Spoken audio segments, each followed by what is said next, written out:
Bueno, vamos a cambiar de tema y vamos nuevamente a la ciudad de Mar del Plata por una casa, Tati, que es muy especial. Primero porque perteneció a una gran figura de la literatura, de las letras, pero también de la divulgación de la cultura en nuestro país. Se la regaló la tía abuela. Mirá, la trajeron desde Londres. La base es toda de metal, luego se ponen todas las partes de madera. Aquellos que estuvieron en Villa Victoria van a admirar seguramente los empapelados, que eran ingleses del siglo XIX, hechos con tela y papel. El empapelado no era solamente papel, sino que también eran rasgos de tapicería inglesa. Se mantiene impecablemente. En el 81 la compra el municipio y es museo. Y ahí estamos, visitamos la mansión de Victoria Ocampo, Villa Victoria, con nuestro compañero, con Pablo Costas, en Mar del Plata. Sí, chicos, gran resumen el que han hecho. Es un lugar histórico que ahora funciona como centro cultural, que es sumamente pintoresco y que tiene un montón de detalles que ahora vamos a conocer con Leonardo, que es agregado cultural aquí, así que conoce toda la historia y le podemos consultar. Estamos en el frente de Villa Victoria. Por aquí ingresa la gente, si bien el ingreso ahora para el público es por la parte trasera por un tema edilicio, ¿verdad? ¿Cómo estás? ¿Qué tal? ¿Cómo andas? Sí, es un tema edilicio e histórico, ¿no? También la casa tenía 2 manzanas y se empieza a fraccionar en el año 72 y a partir de ahí, bueno, el acceso original, o sea, la cara central de la casa queda inversa con referencia a donde se venden las entradas, por ejemplo, ¿no? Exactamente. Así que el público entra por el otro lado, pero el frente de la casa es este. Pablo, aguardame un segundo y le hago una pregunta. Vamos recorriendo. Si Dale, le hago una pregunta a Leonardo. Lo que es Villa Mitre y Villa Silvina, ¿estaban dentro del predio de lo que hoy es Villa Victoria? Digamos, el jardín de Villa Victoria quedaba contiguo al lado del de Villa Silvina. Okay. Y el de Villa Mitre tenía 3 manzanas, es decir, 3 hectáreas. Enorme. Villa Victoria tenía 2 hectáreas y quedaba contiguo a la casa de Silvina. Esto, digamos, se va fraccionando a lo largo del siglo XX. ¿Es verdad que era el punto más alto de la ciudad y que desde ahí Victoria Ocampo podía ver el mar con total tranquilidad? Sí, es cierto. Hasta la década del 50, casi del 60, tenía algunas vistas todavía a la bahía Bristol, cerca del Torreón, de la calle La Madrid hasta la costa tenía vista, ¿no? ¿Cómo era el vínculo? Lo que se va a hacer la edificación de la avenida Colón, digamos, intensifica mucho la edificación en altura y se acaba la vista al mar. ¿Cómo era el vínculo, Leonardo, de Victoria Ocampo con esta casa tan especial, con la ciudad de Mar del Plata? ¿Qué podemos saber de esa relación? Claro, lo último que dijiste fue quizás lo clave. En verdad es un vínculo con la ciudad, con la geografía, con la topografía, con el océano Atlántico y con las sierras también, ¿no? Un vínculo que data de más de 70 años en la vida de esta mujer, que arranca con la adolescencia a principios del siglo XX y van a terminar con el 1977, con el último verano de ella acá. Así que es un vínculo, digamos, con toda la zona que va a tener y bueno, se va a nuclear de alguna manera con su casa de verano, ¿no? Que la hereda, como bien decían, de la tía abuela, Francisca Ocampo de Ocampo, y toma posesión, digamos, a partir de 1935. Bien, Leo, si te parece, ahora con Pablito van entrando a esta maravillosa casa y mientras tanto nosotros le preguntamos al amigo Diego Sigioto. Diego, muy buenas tardes, ¿cómo estás? ¿Qué haces, Luis? Para aquellos que alguno todavía hay que tal vez no sabe quién es Victoria Ocampo y la importancia vital en la cultura del siglo XIX y XX en nuestro país. Fue una de las escritoras argentinas más importantes que, lamentablemente, como vos decís, mucha gente no la conoce. Murió hace 40 años, pero bueno, habría que revisitar un poco, no solo su obra, sino las cosas que hizo que excedían solo lo literario, ¿no? Claro. Fue una de las mujeres más importantes de la cultura argentina a partir de la década de 1930. Tuvo la particularidad de que se crió como se criaba la aristocracia entre comillas de aquellos años, como se criaba la élite, con niñeras, que de hecho ella hablaba primero francés y español e inglés antes que el español. Pese a haber nacido en Argentina. Nació acá, pero bueno, era una élite que se reflejaba obviamente en Europa en aquellos años. Y bueno, obviamente tuvo una gran fortuna, pero ella no hacía lo que hacían las mujeres de la élite de ese momento. Entonces ella se propuso, bueno, hoy la llamaríamos una emprendedora.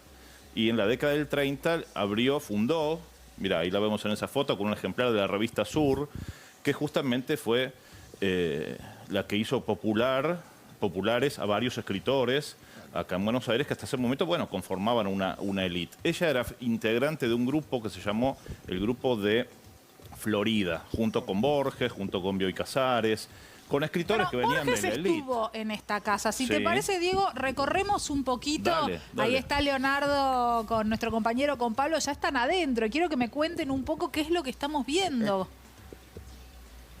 Estamos adentro, sí, justo Leonardo hace un rato me contaba también algunas de las historias de Victoria junto a Borges. ¿Qué estamos viendo? Contanos, Leonardo.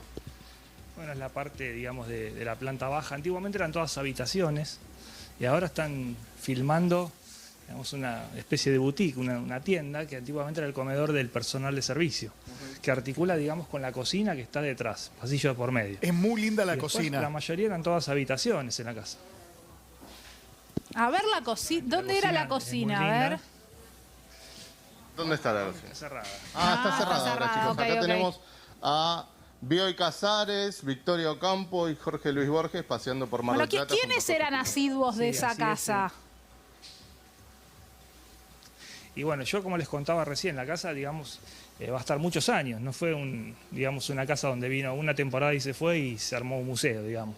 No va a ser así, va a venir muchas décadas, por lo tanto casi hay que hacer análisis década por década. Claro. Pero entre las personas que estuvieron fue Jorge Luis Borges, por ejemplo, bueno, Adolfo Bioy Casares, que va a ser cuñado de Victoria, que se casa con Silvina Ocampo también. Va a haber gente del extranjero, como Roger Calois, Saint-Jean Perse, va a estar Graham Greene, va a estar Louis Jouvet de Francia.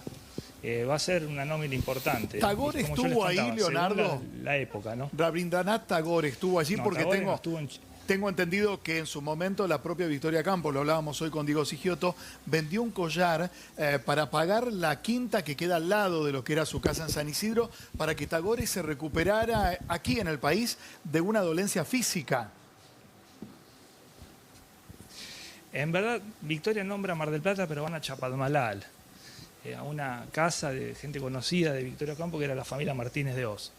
Se van a quedar ahí en noviembre con Tagore y finalmente se van a retirar. Van a venir en tren y ese va a ser el lugar donde van a estar con Rabindranath Tagore y el secretario de él. Leonardo, me meto en la historia personal de Victoria. Digo, llegó a tener un vínculo, no digo de pareja, porque de verdad Victoria enarbolaba ideas feministas para su tiempo, más allá de su clase social, pero ¿llegó a tener un vínculo personal, afectivo, amoroso con Tagore o no?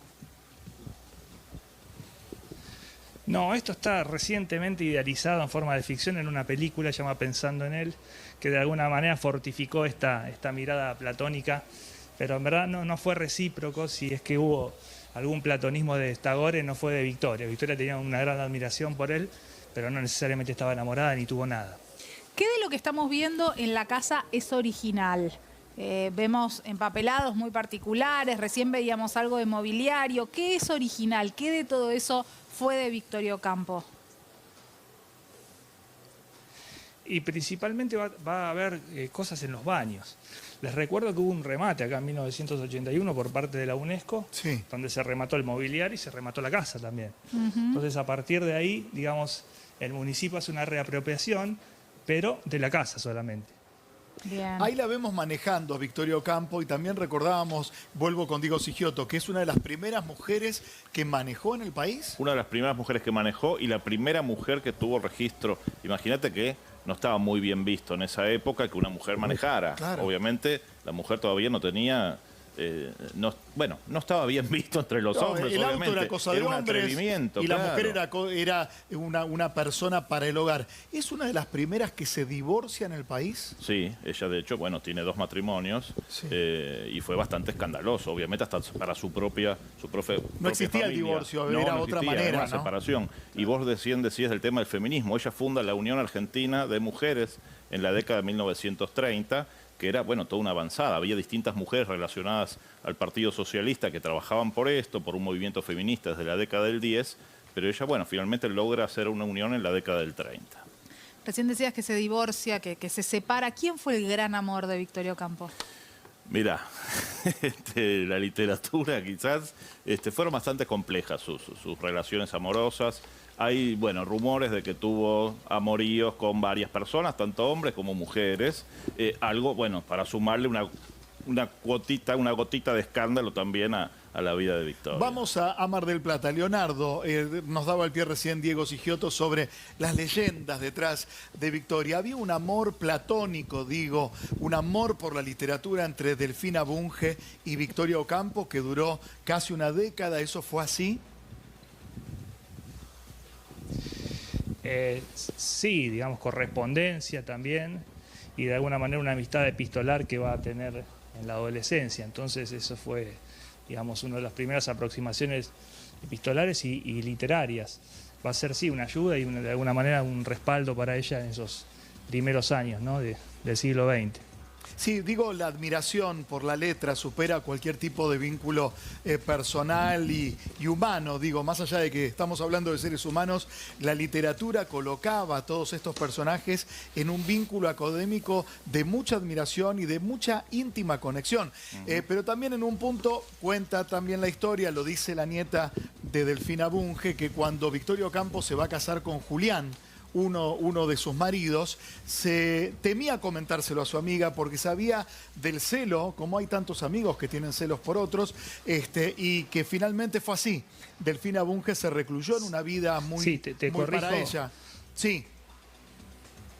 Te corrijo una cosa, Victoria se enamora de Julián Martínez, Sí. digamos que era el primo de su marido, de Luis Bernardo Mónaco de Estrada, Claro. el cual que hablaban recién, que hizo una separación de hecho en 1920. Pero, deja a su marido va a por el arrancar primo. una relación con él.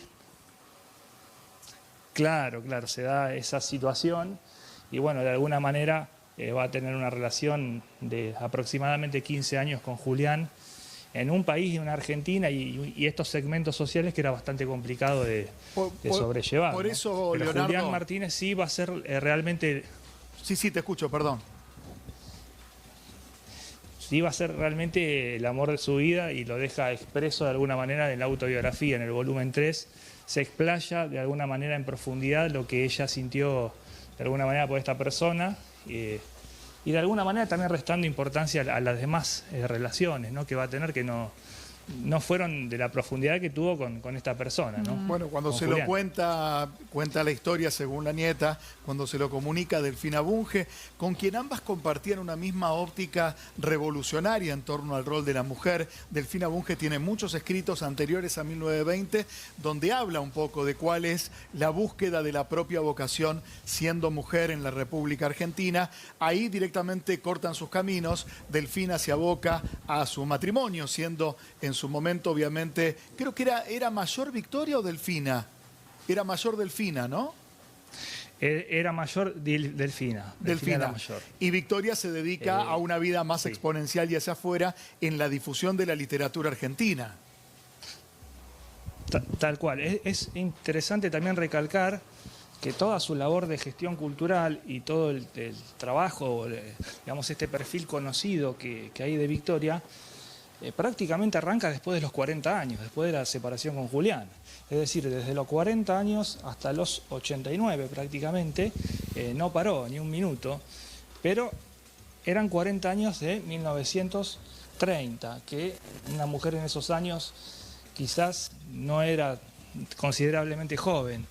Sí, arrancó en ese momento esa etapa, como vos recién decías, es exponencial, que hay mucho trabajo y que se visibiliza también, no sé si vas conocida. Recién Leonardo nos contaba, Diego Sigioto, cómo fue la educación de Victoria, cómo era miembro de una élite, que fue criada por niñeras, que empieza a romper un poco con eso, con sus ideas revolucionarias, pero ¿qué le quedó de esa élite a la que pertenecía? Y bueno, arrancamos la charla diciendo que la casa se dividió en dos partes, ¿no? Bueno, eso es quizás una metáfora de la década del 70 de Victoria, que arranca, en verdad, en la década del 50 ya con bastantes apremios económicos y venta de departamentos y de propiedades y bueno, todo en función también de la cultura, de sostener el Proyecto Sur, la editorial y la revista. y bueno, va a tener, digamos, cierta reducción, o no, una reducción importante de su patrimonio y de la riqueza, en teoría, que inicialmente había tenido la familia, que constaba principalmente de propiedades, no era una familia Claro. tampoco multimillonaria. Bueno, Leo, ahí me permito históricamente meter un dato que no sé si es tan conocido, muchísima gente seguramente lo conoce. Luego del gobierno de Juan Domingo Perón existe una ley que se llama Ley de Propiedad Horizontal. Antes, aquellas personas dueños de fincas o departamentos pagaban un impuesto por toda la edificación. Con esta ley tienen que pagar un impuesto por cada unidad dentro de la edificación. Por lo tanto, si había una finca o un departamento con 30 departamentos, tenían que pagar 30 impuestos. Esto hizo que gran parte de una clase que nunca podía acceder a un departamento pudo haberse metido en lo que fue su primera vivienda. Pero para aquellos que tenían los grandes edificios y las grandes casas, era el imposible de sostener tanto impuesto para esas fincas. Perfecto lo que decís, porque realmente, digamos, a esa ley en verdad le antecede el congelamiento de los alquileres de 1943, Claro. donde en principio estaba la imposibilidad de aumentar los alquileres y por ende, después de eso, surge la ley de propiedad horizontal. A partir de ahí ya Victoria Campo tenía dos edificios, había invertido en la década del 30, uno en la calle Tucumán y otro en la calle Chile, que los utilizaba como renta. De hecho, algunos escritores estuvieron parando ahí, como Roger Calvá, por ejemplo. Y bueno, empieza a vender ya esos departamentos en ese momento. Y después, bueno, sí, empieza a achicar, por ejemplo, las 15 hectáreas iniciales de Villa Ocampo, en Bécar, Punta Chica, mejor dicho, o también acá la reducción de Villa Victoria a una manzana. Ahora vamos a ir, Leonardo, al valor de esa villa, pero quiero preguntarle a Diego Sigioto, porque hemos charlado sobre el lugar que ocupa Mar del Plata para la élite en la Argentina, para la élite en Buenos Aires, cuando empieza a vacacionar en Mar del Plata. Fue la ciudad donde se volcó la élite en los primeros tiempos, y justamente todo cambia en la década del 40 que comentaba Luis y comentaba Leonardo. En un principio, Mar del Plata era la ciudad de la élite de Buenos Aires, que se había hecho sus primeras viviendas, sus grandes... Bueno, a ver, no era una casita como cualquiera de nosotros podría La tener. mansión, eran No, tremendas no mansiones. sería la que alquilé yo para la temporada. No. Seguramente no.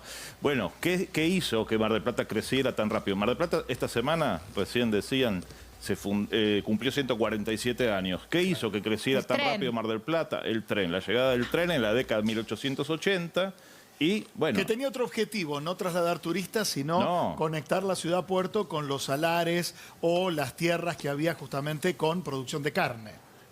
Claro, en un primer momento sí, pero ahí se dieron cuenta. Todavía el pensar que el turismo casi no existía. El turismo no como lo conocemos hoy, claro. Entonces la gente empezaba a ir, bueno, a este lugar a darse baños, no de sol, como los conocemos nosotros ahora. Para eso te iba a decir. A ver. La gente de clase acomodada iba con trajes de baño que podemos encontrar alguna foto, tapándose todo el cuerpo, porque en aquel momento estar tostado no era un gesto de eran los poder trabajadores, económico. o sea, era la gente que trabajaba al sol. Era bajar de categoría. Claro. Si estabas tostado, implicaba que eras de una clase que no era la tuya.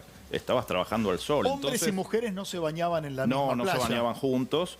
En los primeros años estamos hablando, ¿sí? No estamos hablando en la década de 1920, 1930. Entonces, bueno, no solo era una cuestión de pudor, sino lo que vos decías, el tema de tener trajes completos para no quemarse. Y veraneaban en un hotel que era el Hotel Bristol, el hotel más importante, bueno, el único que tenía en los primeros años. Maravillosa construcción. Impresionante. Que no está que más. No está más, lamentablemente. Hoy hay un edificio ahí que quedó una estructura medio pelada en Rivadavia y Peralta Ramos, que se llama el Bristol Center. Bueno, justamente ahí, un hotel enorme que pertenecía a Pedro Luro. Pedro Luro fue uno de los pioneros de Mar del Plata, junto con Peralta Ramos. Peralta Ramos, digamos, funda la ciudad, Sí. pero Pedro Luro es quien compra el saladero a un valor de remate. Por eso es el impulsor.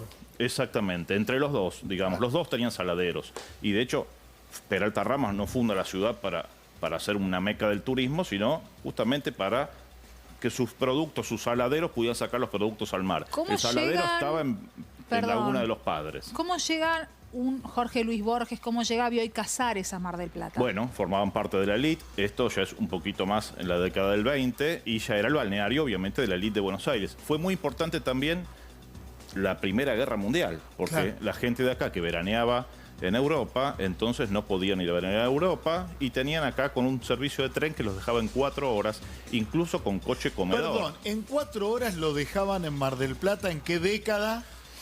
Te digo, me da un poquito de Decilo, por vergüenza. favor. En la década de 1880. 1880. Los primeros ¿Y en servicios. 2021 tarda 5:30? ¿Me están tomando el pelo? Pará, con suerte. Con suerte. Es hermoso igual ir en tren, hay que decirlo que es muy lindo.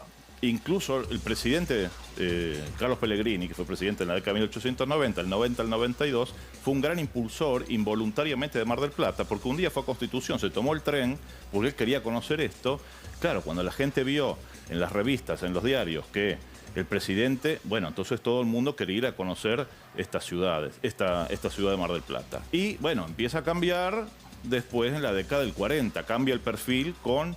Primero en la década del 30, fines de la década del 30 se asfalta ¿cuándo la llega ruta el 2. casino? En la década del 40. ¿Tuvo que ver con el cambio de perfil la llegada del casino? Tuvo que ver eso, pero... Mira que la elite timbea también. Sí, ¿te acordás que antes habíamos hablado hace poco que se jugaba el casino en el Tigre? Entonces, bueno, se prohíbe jugar en la cercanía, en el área metropolitana y el casino pasa a Mar del Plata. Se asfalta la ruta, bueno... Los obreros, los empleados van a tener vacaciones, los sindicatos van a empezar a hacer hoteles. Nace el turismo. Nace el turismo masivo. Claro, masivo con la a partir de movilidad social década. nace el turismo, no con las clases acomodadas. Pero vuelvo a Mar del Plata ahora, Dale. si te parece un ratito, Sí, claro. Diego, para preguntarle en este caso a Leonardo, que sabe mucho de la ciudad. Obviamente hubo un acto muy pequeño por los 147 años en una iglesia que tiene que ver con una de las esposas de Peralta Ramos, que fallece muy joven, a temprana edad, en un parto. ¿Esto es así? Sí, son temas digamos, de historia de la ciudad, pero sí, es la capilla Santa Cecilia que está en la calle Córdoba y bueno, a veces se la nombra como la primera construcción, ¿no? de Mar del Plata, que da inicio a lo que va a ser el trazado urbanístico de la ciudad y también de alguna manera la primera capilla que tuvo Mar del Plata, ¿no? Claro, antes que la ciudad nos aporta acá Diego Sigioto, ¿no? Claro, antes incluso que estuviera fundada la ciudad ya existía la capilla de Santa Cecilia y como vos decís, Sí. Cecilia Robles era la mujer de Peralta Ramos y lamentablemente murió en un parto. Así Claro. que, bueno, por eso la capilla Santa Cecilia. La catedral de Mar del Plata se llama Santos Patricio y Cecilia, también en homenaje al fundador y a su Leonardo, señora. en Villa Victoria, ¿cuál es el lugar preferido por quienes van a conocer? ¿Qué es lo que más emociona, lo que más llama la atención? Y la casa llama mucho la atención en los jardines, en principio, y parte del interior también, ¿no? El living, toda la casa en general llama mucho la atención. Claro, Y estar en el lugar es recomendable también venir en que el vivió otoño tanta y en el invierno. cultura nuestra, ¿no? Debe ser muy impactante estar en un lugar que tantas cosas se crearon. Tal cual, eso quizás se palpa en el ambiente o de alguna manera se condensa en la casa y mucha gente que viene siente de alguna manera esto que vos decís. Y forma parte también del patrimonio inmaterial, intangible que tiene la casa, que no se basa solamente en mirar objetos o asociar objetos con la historia, sino de relatos, ¿no? de historias, y de vidas y de cotidianidad también. Leonardo, te pregunto por lo que recién decía Tatiana, el valor, ¿a cuánto se remató? ¿Cómo la rescata la ciudad de Mar del Plata? Porque es un caserón con un valor simbólico altísimo, con una estructura de metal que es irreemplazable, pero luego arriba seguramente habrán recambiado muchas maderas porque por el paso del tiempo y más cerca del mar se erosiona más rápidamente. Tal cual, el proceso ese arranca a principios de los 80. Recordemos que Villa Victoria es la primera casa recuperada de Victoria Ocampo. Es decir, no solo se recupera la casa e inmediatamente se empieza a gestionar para ser una institución, sino también hay un recupero inmaterial de su figura, de su obra, y se empieza a hablar a principios de la década del 80 de Victoria Ocampo. Esto es interesante verlo desde ese punto de vista y no con una mirada desde la década del 2000. En ese momento, digamos, el patrimonio era diferente, las disciplinas diferentes y la intervención en una casa como esta era sumamente complejo. No sé si tenés el dato, ¿sabés cuánto se compró en remate esta vivienda en ese momento? Que Sí, aproximadamente Sí, $1 millón fue. $1 millón. ¿Sabemos Vale decir que la UNESCO remata la casa y el municipio compra la casa a precio de base, ¿sí? No es que es un remate donde hay bastantes oferentes, digamos, claro. puja que van. ¿Sabemos cómo Claro, fue no la hay oferentes, decisión? es a precio de base. ¿Sabemos cómo fue la decisión de Victorio Campo de donar sus propiedades a la UNESCO? Sí, en verdad surge en el 73, digamos, la decisión ya concreta de donar las casas. Y viene un poco ya con proyectos que venían de ella de antes, desde la década del 50, por ejemplo, ya tenía una idea de hacer una casa de escritores acá en Mar del Plata. Cuando la casa tenía 2 manzanas, ya ella estaba pensando en esos años, por ejemplo, acá en Mar del Plata, hacer una casa de escritores.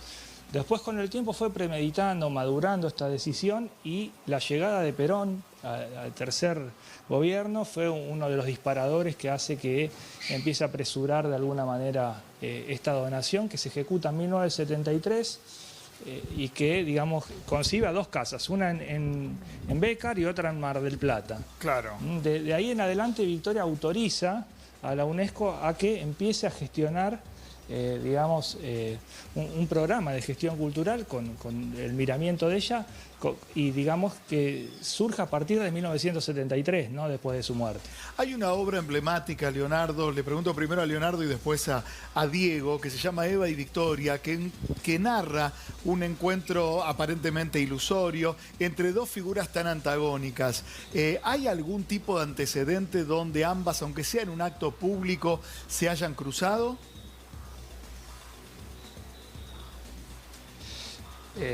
No que yo sepa, no. Victoria no se cruzó con Eva. Justamente la idea de esa obra es imaginar un supuesto encuentro que hubiese pasado si se encontraban las dos, ¿no? Claro, porque Eva ambas Perón y tenían un Victoria. espíritu revolucionario, un Conchita carácter Zorrilla. fuerte, con personalidades distintas, cada uno ocupando un lugar distinto en la historia, pero indudablemente muy fuerte su impronta, ha dejado una señal para las generaciones futuras y sin embargo con, obviamente, una antagonía tan fuerte que hoy por hoy podemos traer hasta nuestros tiempos hablando de tantos otros referentes culturales, ¿no es así? Sí, les comento algo. Digamos, el encarcelamiento de Victorio Campo en 1953 se da en Mar del Plata y se da en esta casa. Por lo tanto, digamos, esa noticia que yo les contaba del 72, 73 de la vuelta de Perón, hay un déjà vu de alguna manera en el Grupo Sur, tanto en Jorge Luis Borges, que pide su jubilación en la Biblioteca Nacional, y con Victorio Campo también, ¿no? Todo el Grupo Sur, de alguna manera, en esos años estaba, digamos, expectante de esta vuelta del general. Me gustaría, si podemos, Leonardo y Pablo, volver a salir, a recorrer el exterior, porque mientras ustedes están hablando vemos algunas imágenes, veo unas galerías maravillosas y me imagino cómo pueden haber sido esas caminatas de Victoria con un Jorge Luis Borges por esas galerías, esas conversaciones.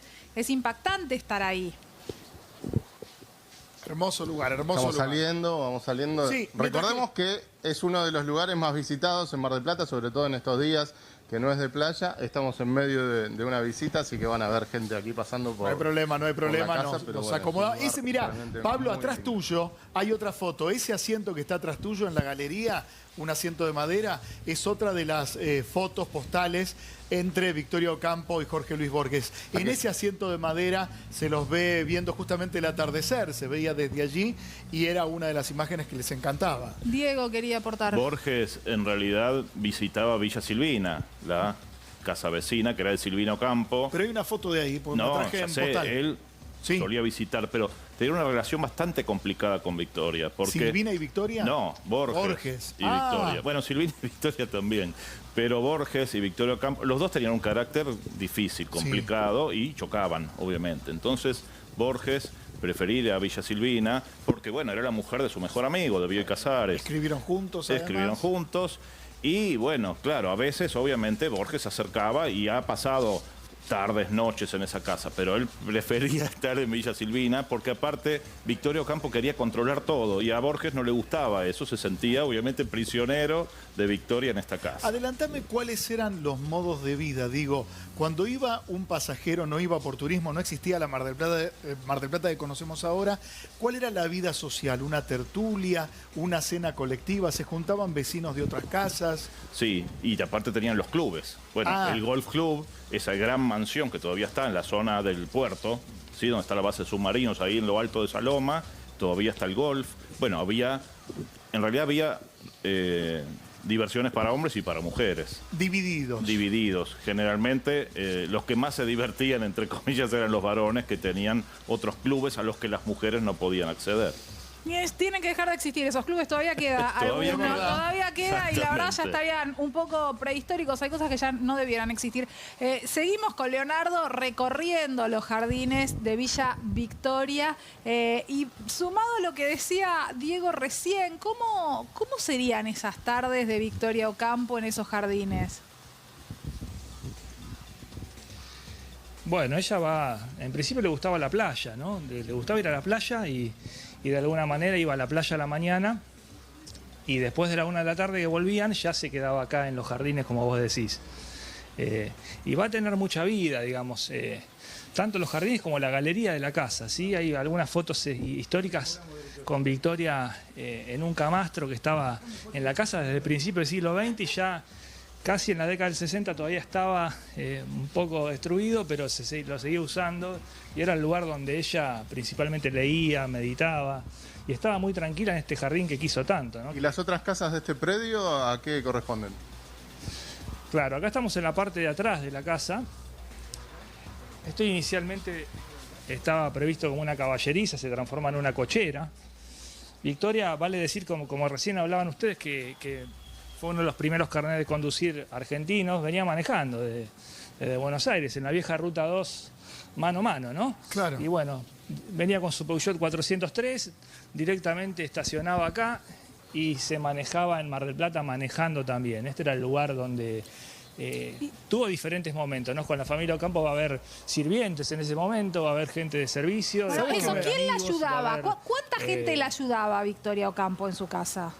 ¿Qué se sabe de eso? Porque recién veíamos alguna habitación. Inicialmente esta familia venía con mucha gente, una comitiva grande que venían en tren y el tren llegaba hasta lo que sería ahora el Paseo Aldre y que hay un shopping, pero en verdad el tren venía ahí, venían con cocineros, mucamas, incluso venía un mozo, venían las niñeras también, ¿no? Y bueno, ¿dónde se quedaba el servicio acá? Principalmente acá, lo que estamos viendo acá. La caballeriza. La parte de abajo sería la cochera, ¿no? Que los coches venían en tren. Vale decir que la Ruta 2 es de 1938. Previo a eso, la forma de venir a Mar del Plata, ustedes van a ver fotos que hay muchos autos en Mar del Plata, pero en verdad los autos venían arriba del tren, ¿no? Era llevarlos en tren. Ahora lo que estamos viendo ahí, Leo, es una historia distinta de las antiguas mansiones que estaban en la playa, lo que llamó Playa Varese, la actual, la de los ingleses anterior, y mismo la Avenida Colón, que tenían doble circulación, ¿no? Una circulación para las criadas y los criados, personas que no recibían sueldo, pero que recibían, digamos, la manutención de sus propios, entre comillas, empleadores.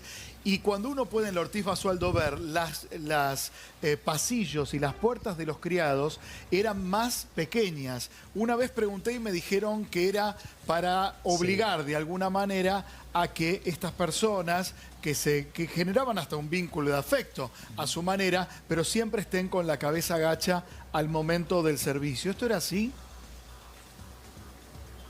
Sí, es cierto lo que vos decís y bueno, justamente esa casa que vos nombrás, que la compra el municipio en 1979 y se transforma en un museo de arte, la Villa Ortiz Basualdo, es un ejemplo exacto y muy bueno de esa doble distribución arquitectónica que tenía esa casa y de alguna manera la usanza cultural de la familia. No así Victoria Ocampo con las personas que vivieron en esos años acá. Había digamos, un tipo de vínculo muy diferente que ese tipo de divisiones que vos nombrás. Justamente ella tuvo muy buena relación con la familia que estuvo acá de caseros, Abelina y Antonio Rubio, que estuvieron 56 años viviendo acá.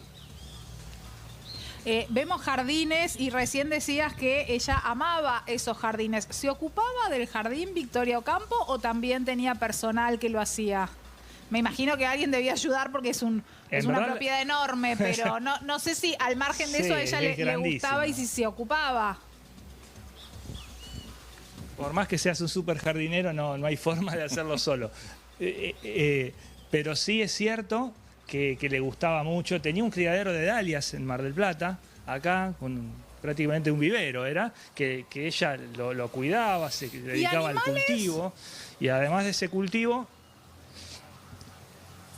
de hecho ha estado en algún que otro campeonato de ese tipo de flores. Con referencia a los animales que vos contás, sí, siempre le gustaron los animales, perros, y ha venido con los perros, ¿no? En ese Peugeot 403 que yo le nombraba, venía con el perro, con Beauty, desde San Isidro hasta acá. Imagínense el viaje, lo largo que era, y parece que el perro se portaba bastante mal también.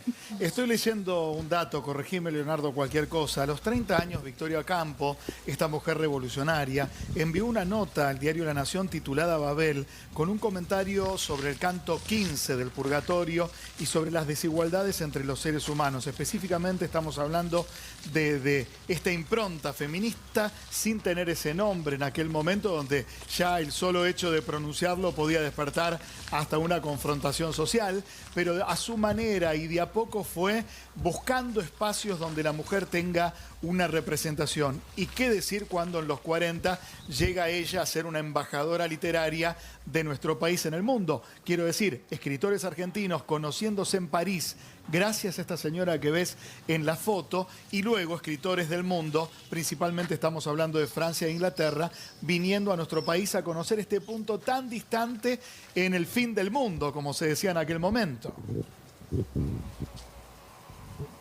Sí, es cierto lo que vos decís, muy bueno el dato, y la verdad que está muy bueno, está muy informado con todos los datos que estás dando. Y sí es cierto que ella de alguna manera dentro de su feminismo va a luchar por un lugar en el campo de la intelectualidad de la mujer, ¿no? Que se reconozca a la mujer intelectual, a la mujer de letras. Van a ver muchas fotos y son generalmente todos varones. Está ella con alguna amiga, María Rosa Oliver, o la hermana de Borges, Nora. Pero en general eran 3 mujeres y en las fotos había 20 hombres. Y esa era, digamos, una especie era una especie de símbolo de lo que era la sociedad en ese momento y el campo intelectual, no solo en Argentina, sino en Francia, en Inglaterra. Por eso la mención de Virginia Woolf por Victoria, ¿no? También ese reconocimiento que hace a ella, porque Virginia Woolf, por ejemplo, desde Inglaterra va a luchar por el reconocimiento de la mujer en el campo de las letras desde Inglaterra. Victoria lo hizo desde Argentina. Y es cierto que la mujer intelectual, entre comillas, no tenía un reconocimiento en aquellos años ni en esos núcleos literarios, ¿no? Quiero sumar nuevamente a la charla a Diego. Recién hablábamos del vínculo de Victoria con Silvina. ¿Cómo era ese vínculo? Hay que pensar que Silvina Ocampo era la más chica de las hermanas. Creo que eran 5 hermanas, no recuerdo ahora, pero creo que eran 5 las Ocampo. Mujeres todas. Y ella siempre decía, Silvina, que se sentía como el patito feo, porque, bueno, no solo era la menor, Victoria siempre fue una mujer que hizo la suya desde joven, y después cuando empezó a ser una mujer importante, una mujer conocida, bueno, a Silvina Ocampo le costó un poquito abrirse camino, ¿no? Y por otro lado, claro, ella también se dedicó a las letras, pero Victoria siempre lo opacaba. Entonces hay que pensar que Silvina no solo vivía bajo la sombra de su hermana, sino bajo la sombra de su marido, que era nada más y nada menos que Adolfo Bioy Casares. Bueno, celos profesionales por un lado, y por otro lado una hermana que además de su impronta y su talento literario, veo la atención, una mujer que maneja por primera vez en el país, que en un principio fumó, aunque fumó poco tiempo, delante de ambientes masculinos, generando consternación, que se separó y se casó con el primo del marido. Imagino que era una persona que llamaba muchísimo la atención. Agrego 2 cositas. Hablaba Tatiana de la relación con los sirvientes, con la servidumbre de ese momento. Victoria Ocampo permitió a algunos sirvientes de la familia que cuando murieran fueran enterrados en la bóveda familiar de los Ocampo en el cementerio de Recoleta, que obviamente las familias de la élite no solían hacer eso, así que era un gesto, porque si no, no hubieran ido a la Recoleta los restos de esas personas. y hablamos de Villa Victoria, hablamos de Villa Ocampo, la casa de Béccar, y no hay que olvidarse de la casa de Victoria Ocampo de la ciudad de Buenos Aires, en el barrio de Palermo, en Palermo Chico, que todavía existe esa casa. Y eso fue una rebeldía otra vez de Victoria Ocampo. Ella quiso contratar a Alejandro Bustillo, el famoso Bustillo, el que hizo el casino de Mar del Plata, Sí. el Yago Yado de Bariloche, y le dijo que ella quería una casa en estilo racionalista, que era, bueno, muy novedoso. Estamos hablando al principio de la década del 40. Y Bustillo dijo, no, me opongo a hacer ese estilo. Y finalmente, bueno, la hizo por las súplicas o por la presión de Victoria Ocampo, pero él se negó a firmarla.